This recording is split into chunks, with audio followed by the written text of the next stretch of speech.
Titan अब्दोस के मलबे को निकाल लिया गया है। यूएस कोस्ट गार्ड और कैनेडियन कोस्ट गार्ड्स ने मिलकर टाइटन अब्दोस के मलबे को समुद्र से बाहर निकाल लिया है। पहले कहा जा रहा था कि इस मलबे को फाइंड नहीं किया जा सकता क्योंकि समुद्र के अंदर बहुत तेज लहरें चलती हैं जो मलबे को बहाकर कहीं दूर लेकर जा सकती हैं, लेकिन अब इसके मलबे को फाइंड किया जा चुका है। सबसे पहले टाइटन अब्दोस की टेल को फाइंड किया गया। ये उसकी तस्वीर है। अब उसके लैंडिंग गियर और इसके कवर को फाइंड किया जा चुका है। इसके अलावा इस अब्दोस के कई ऐसे टुकड़े मिले हैं जिनके साथ इंसानी गोश्त के टुकड़े भी जुड़े हैं। इस चीज को देखकर सभी साइंसदान हैरान हो गए। उन्होंने फौरन इन टुकड़ों को टेस्टिंग के लिए लैब में भेज दिया ताकि पता चल सके कि ये गोश्त के टुकड़े किसके हैं। इस मलबे को स्टडी करके ये पता चल सकता है कि टाइटन अब्दोस में वो कौन सी खराबी आई थी जिसकी वजह से पहले इसका राब्ता मदरशिप से टूटा, उसके बाद इसमें ब्लास्ट हो गया। कई साइंसदान कहते हैं कि इस अब्दोस का मटेरियल नाकस था जो समुद्र के प्रेशर को बर्दाश्त ना कर सका और इसमें ब्लास्ट हो गया। लेकिन कई साइंसदान का कहना है कि हो सकता है कि ये अब्दोस टाइटैनिक के मलबे से टकराकर खत्म हो गई हो। अब हकीकत क्या है ये हमें न्यू मिलने वाले मलबे को स्टडी करके पता चलेगा। 1912 में टाइटैनिक जहाज जिस आइस के टुकड़े से टकराया था, पानी के ऊपर उसका साइज 100 फीट था, लेकिन पानी के नीचे वो कई गुना बड़ा था। पानी में जितने भी इंसान डाइव करते हैं वो 130 फीट की गहराई तक जा सकते हैं, इससे आगे नहीं जा सकते। 650 फीट के बाद से टू लाइट जोन का एरिया शुरू होता है। यहाँ सूरज की रोशनी बहुत कम पहुँच पाती है। 1575 फीट की गहराई में वो एरिया है यहाँ इंसान ने सबसे डीप रेस्क्यू ऑपरेशन किया था। इसके आगे 2600 फीट की गहराई में बड़े बड़े समुद्री जानदार पाए जाते हैं। ये जानदार साइज में बहुत बड़े और खतरनाक दिखाई देते हैं। अगर हम थोड़ा और नीचे जाएं तो 3280 फीट की गहराई में मिडनाइट जोन शुरू होता है। ये वो एरिया है यहाँ सूरज की रोशनी नहीं पहुँच पाती। यहाँ हर तरफ अंधेरा ही अंधेरा है। रोशनी ना पहुँचने की वजह से पानी का टेम्परेचर बहुत कम हो जाता है और इससे आगे जब आप और नीचे जाते हैं तो आखिर में 12,500 फीट की गहराई में आपको टाइटैनिक का मलबा दिखाई देता है। यहाँ पानी का जो प्रेशर होता है वो सतह के प्रेशर से 400 गुना ज्यादा होता है। टाइटन में जो विंडो लगाई गई थी जिसे बाहर के नज़ारे को देखने के लिए बनाया गया था वो बहुत छोटी थी, जिसे व्यू पॉट का नाम दिया गया। इस अब्दोस की मेन बॉडी को कार्बन फाइबर से बनाया गया था। ये इसकी टेल है जिसे यूएस कोस्ट गार्ड ने अपने पहले मिशन में फाइंड किया था। ये इसका लैंडिंग गियर है जिसे अब फाइंड किया गया है और ये इसका बैक प्रेशर चेंबर है और ये इसका फ्रंट प्रेशर चेंबर है। यूएस कोस्ट गार्ड को इस अब्दोस का जो कवर मिला है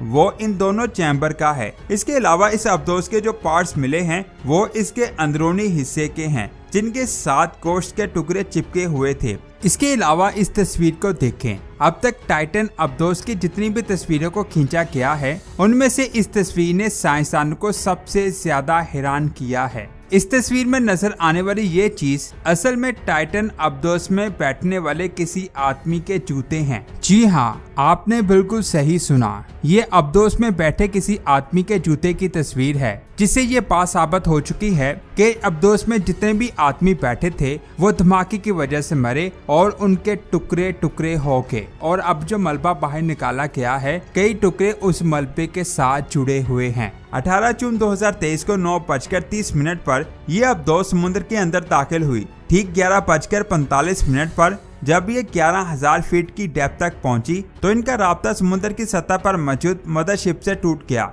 यानी ओशन फ्लोर से 1400 फीट ऊपर राब्ता टूटने के ठीक कुछ देर बाद 0.3 सेकंड में इस अब्दोस में एक धमाका होता है, जिससे इसमें मौजूद 5 लोग अपनी जान से हाथ धो बैठते हैं और इसके टुकड़े समुद्र की सतह पर गिर जाते हैं। इस जगह पर इतना ज्यादा अंधेरा और प्रेशर है कि यहाँ किसी भी चीज को फाइंड करना बहुत ज्यादा मुश्किल है। लेकिन यूएस कोस्ट गार्ड ने सोनार टेक्नोलॉजी का इस्तेमाल करते हुए इसके पार्ट्स को फाइंड किया। असल में समुद्र की गहराई में जो मछलियां होती हैं वो एक खास तरह की वेव्स को खारिज करती हैं और ये वेव्स समुद्र में आगे की तरफ बढ़ती हैं। जब ये वेव्स किसी चीज से टकराती हैं तो वो वेव्स रिफ्लेक्ट होकर वापस मछलियों के पास आ जाती है, जिससे उन मछलियों को पता चल जाता है कि जिससे ये वेव्स टकराई हैं वो चीज हमसे कितनी दूर है, उसका साइज क्या है, क्या वो हार्ड है या सॉफ्ट है, क्या वो चीज आगे बढ़ रही है या फिर वो रुकी हुई है। और ऐसा ही सिस्टम इंसानों ने बनाया है जिसे सोनार टेक्नोलॉजी कहते हैं,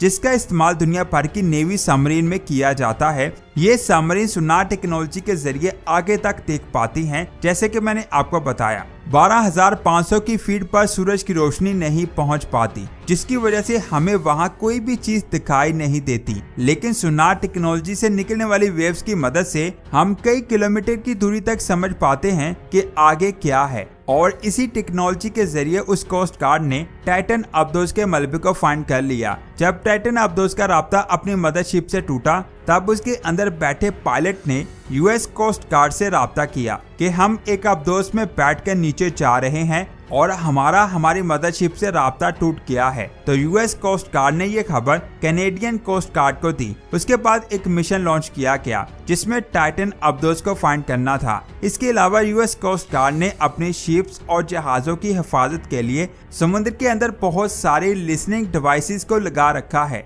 ये ऐसी डिवाइसेस होती हैं जो सोनार के जरिए काम करती हैं, जिन्हें समुद्र में लगाया जाता है। और ये डिवाइसेस समुद्र के अंदर होने वाली हर तरह की एक्टिविटी को समझती रहती हैं। अगर किसी मुल्क का सबमरीन अमेरिका की कोस्ट लाइन में दाखिल होता है तो ये डिवाइसेस उसकी पोजीशन को सुन लेती हैं और फिर ये डिवाइसेस एक सिग्नल को अपनी मेन शिप में भेजती हैं। उसके बाद यूएस कोस्ट गार्ड अपनी नेवी को अलर्ट कर देती है कि एक सबमरीन हमारी कोस्ट लाइन में एंटर हो चुकी है। तो जैसे ही उस कोस्ट गार्ड्स को इन्फॉर्मेशन मिलती है कि टाइटन अब्दोस पानी के अंदर गुम हो चुकी है, तो उसी वक्त इन लिसनिंग डिवाइसेस ने एक धमाके की आवाज को रिकॉर्ड कर लिया था। लेकिन जब टाइटन अब्दोस की मदरशिप ने, जिसका नाम पोलर प्रिंस है, उसने कोस्ट गार्ड से राब्ता किया कि हमारे साथ ऐसा हुआ है, तो उन्होंने ये इन्फॉर्मेशन पोलर प्रिंस को नहीं दी कि हमने एक धमाका सुना है, क्योंकि यूएस कोस्ट गार्ड्स को अभी पता नहीं था कि ये धमाका किस चीज का है। उसके बाद 4 से 5 दिनों तक इन्हें फाइंड किया गया,